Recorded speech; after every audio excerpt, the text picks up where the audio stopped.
let's get to Deshaun Watson because, guys, the briefs are due today. Not the boxers, but the briefs. That was a serious dad joke right there. That just hit you, or you've been sitting on that one? No, I just popped in my head. Yeah, that one. No, and at first I was like, well, there's nothing that interesting about that because we're not going to learn that much. However, we did because Josina Anderson, again, one of the most plugged-in people in the NFL, had a series of tweets about this morning. Here we go. Post-hearing briefings are due soon this week in the Deshaun Watson proceeding. This morning, a league source said this on the timeline for a result. Quote, we're still looking at a few weeks before we get a decision. It may or may not be before camp. Sue Robinson will take her time. Next one. Here we go. I'm told there are only 4 women currently at issue in the Deshaun Watson proceeding. The NFL concluded not to pursue 8 of the 12 women interviewed. Example, a 5th woman the league tried to pursue but never interviewed her. The league scope is currently limited to 4 per source. League source of the threshold of proof expected to be applied by Sue Robinson in review of the Deshaun Watson case. Quote, the NFL has the burden of proof and it is by the preponderance of evidence and there is no dispute about that. There is precedent in case law that establishes it. And finally, preponderance of the evidence is one type of evidentiary standard used in a burden of proof analysis. Under this standard, burden of proof is met when the party with the burden convinces the fact finder that there is a greater than 50% chance that the claim is true, according to Cornell law. A lot of things to unpack here, guys. One of the things that really stood out to me, I don't know if anybody else picked up on this really, but a lot has been made about the number, right? It's been 24, it's 25, 26. Some people are using the number 66 or whatever it is, the amount of different women he went to for a massage. But here's the interesting thing. If the NFL is only looking really now at 4 cases, well, that's, for earlier, some of the reaction from people that wanted a long suspension was, it's 20 whatever. You can't compare to Ben Roethlisberger. His was only 3. Well, now, Deshaun Watson is only 4. Now, again, if he did bad things to those women, it doesn't mean that's acceptable because it's only 4. But I don't think we can really look at the 20-something or whatever, the 60-something. To me, it's 4. And I think that's a big difference. You guys, what do you think? Well, first of all, and I said this a couple of weeks ago, so yeah. I'm going to be clear that I was not on the timeline that the public was on with Sue Robinson. And she's not either, obviously. Sue Robinson's disposition of this case. I mean, typically the briefs are basically your last chance for each side to make its points across. Now, here in the case, as I think that Sue Robinson has heard, she has an opinion. Now, she will use these briefs to kind of justify or give you a last-ditch effort to see what is what. But I think that she's going to take her time with this, and it probably is. To me, it's going to come sometime after the camp opens up. It's not on this timeline. And I will tell you another thing: the preponderance of evidence and the proof and the burden of proof that is on the NFL is sincerely hampered by the fact that they could not get a true bill in Texas. Now, I want to see them work around this because this is what the NFLPA is sitting on. And until that occurs, right, because I'm not here to say, I don't know what happened to these 4. These are probably the same 4 that have not settled the civil case. Right? Yeah. And so, but at the time of where we are right now, she's got a real duty here to figure out what is going on here. And I don't think that the NFL is going to be pleased with the way she's going to go on this because if she relies on what was presented and the preponderance of evidence that was there, that was at the fact with no coercion, no force, and it's going to be a problem for the NFL. The Browns were expecting something by the start of training camp.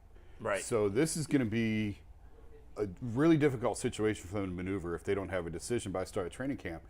Who's taking your snaps at quarterback, the first-team quarterback? I think he's got to, right? I actually think you have to count on some sort of suspension. Well, I think you probably split them because some sort of suspension is likely coming. So you got to get Jacoby Brissett ready to go. Deshaun did have all of the OTA snaps, so he has at least some familiarity with the offense. But the larger point is, I think the Browns, since they made the trade, have worked under the belief that they would know by day 1 of training camp what their future is. And as the closer we get to that, clearly that is not necessarily true. Yeah. So that's going to be a difficult situation for them to navigate. In terms of the length of the suspension, I still think I've been in the camp all along 6'8". I've said that from day one. I still believe that to be true. I know I was talking to someone over the weekend who felt like, man, the NFL doesn't do what's right or what's fair. They do what looks best for the NFL, and they're very concerned with optics.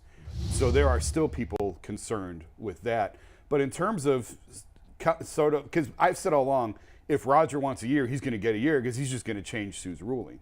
And I talked to a couple people who were like, yeah, but like this is what he wanted. Rodger wanted this where the heat is off of him. Yeah. And in terms of coming up with these rulings. So did he want the heat off or did he want the optics? Because this is probably the optics, right? Because this thing's gonna go where it goes. Now I just go back to it, Jason. Just this, that the optics on it are uncomfortable. They've been uncomfortable for everybody from the beginning. Yes. Right. And so I do not think you take a federal judge and put her in a position where she has to do any arbitration. Because anybody has done any arbitration, which obviously the NFL has never done any arbitration because it never goes as quick as you want it to go. Right. It always takes some time. And so if that be the case, it could be she's not on the timeline of the Browns training camp. She's not on the timeline of who's going to be the first string quarterback. Yeah. Because she's here sitting the presider of what the facts are, right? And so the facts may shake down. So this may be a minute before they figure out doubt. who is going to be the one. Gee. Y'all hear that? That's silence. See, a couple weeks ago, people was jumping off the roof with 66. This thing got multiplied to 66 and indefinite. See, but this is difference between metaphors and real rap. When you're doing real rap in front of a judge, it don't matter about the public appeal or public perception. You got to sit in there, and I'm glad Josina put down right in writing what the burden of proof is. Putting parameters on this thing. See, in public, you can just say, oh, the allegations, and make it look crazy, and then people will settle. His job, Busby's job, was to get those 20 settlements. He got what he deserved, and he got what he wanted. He earned them, right? But then he came back and said, well, listen, we never said anything about coercion. That was never a thing. We never put that in our argument. Now the NFL has a problem. You have to prove it. Now we heard last week it was 5 people, shaved down to 4. Now, if we are sitting here and we're judging engagement, you could tell the way the tea leaves are swinging a little bit at the end of the day, because there's not so many radio and television hosts jumping off the roof talking about indefinite. Everybody quiet. They waiting on Mr. Florio. Hey, Florio, go ahead, tell us what we doing, how this thing gonna go. Y'all quiet right now. Yeah. Everybody, people ain't leading with this at the top of the show. People like, well, we got Baker News, we can get to that. See? It's a difference when you got to go under oath and you got to prove something to somebody who actually has some law type, acumen. And this is the real game right now. G, to your point, and something all of you guys kind of referenced some of this. This is fascinating, and I don't know if the league wants this or not, but every other suspension in this vein, right, of hitting a woman or sexual misconduct or whatever, have all been done by the league and have been judged, as you said, Jason, by essentially emotion, right? The penalty is, what do we feel we have to penalize? Doesn't matter what the facts are.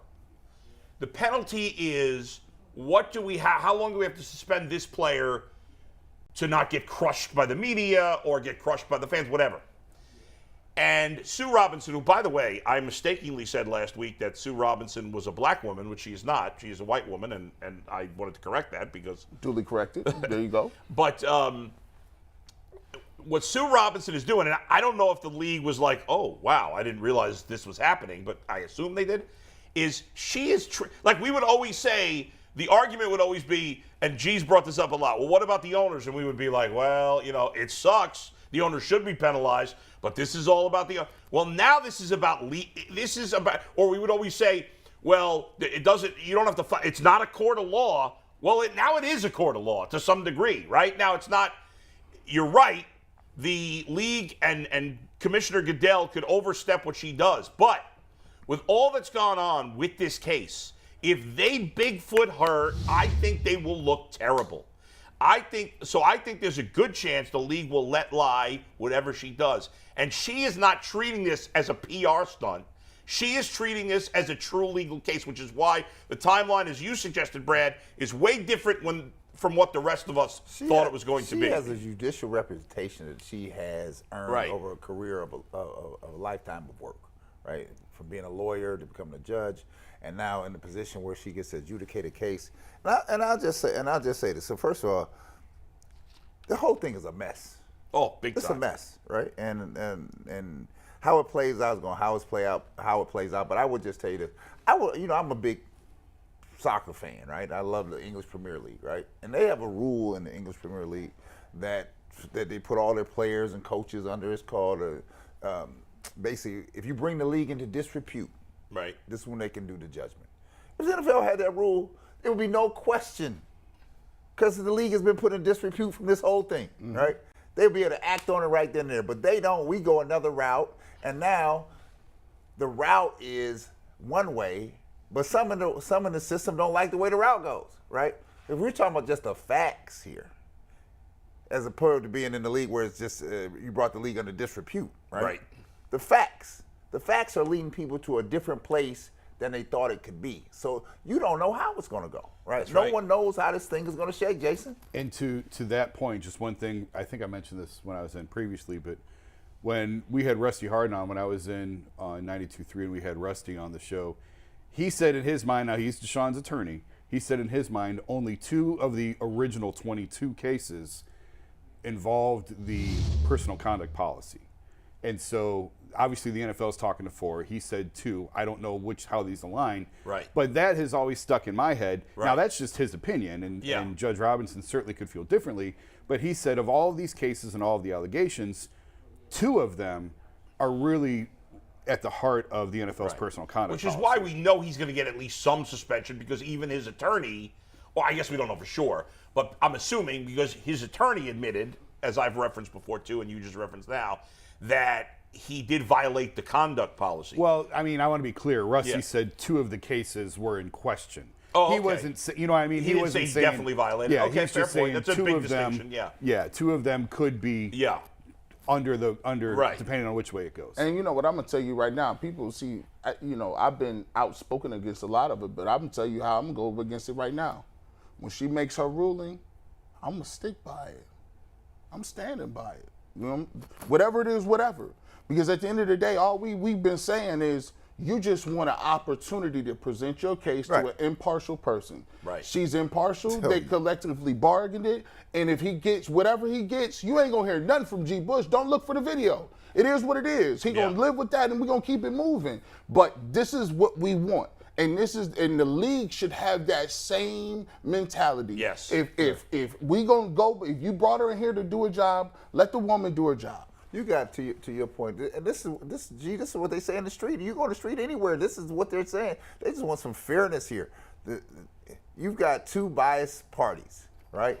You have the biased party that's on Deshaun Watson's camp, in his camp, right? You've got the biased party from the NFL in their camp, right? Then you bring a third party, an independent arbiter to this, to the facts, right? You present your case, Bull. Jason presents his case here. Yeah. This independent arbiter should be the decider of fact, and we should be able to live with this fact. That's right. Now, I'm going to have a real problem, right, at the end, if the decider of fact, who gave you an opportunity to make your case, gave you a chance to make your case, says, I'm going this way with it, right, because I'm independent. And then you say, nah, I don't like that. Then the whole thing looks like a sham. It's a sham. Right. That's a joke. That can't. I think that's. You talk about bad PR for the league. I think that's bad PR. I mean, we've said, all of us, many times, that the only people that know the facts, for sure, are Watson and the women. But Judge Robinson knows as many facts, or as she knows as much as anybody. Certainly more than us, and the fans, and the Players Association, and Rusty Harden, and the league officials. She is the most qualified person at this juncture to rule. And if the league oversteps her because they feel like, well, even though she has as much facts as possible, it still looks bad for PR, then you just wasted the time of everybody. That would look really bad. I hope they don't do that. And you eroded your own credibility. 100%. You have none. 100%. At that point, we all know where we stand with the NFL at that point. Yeah.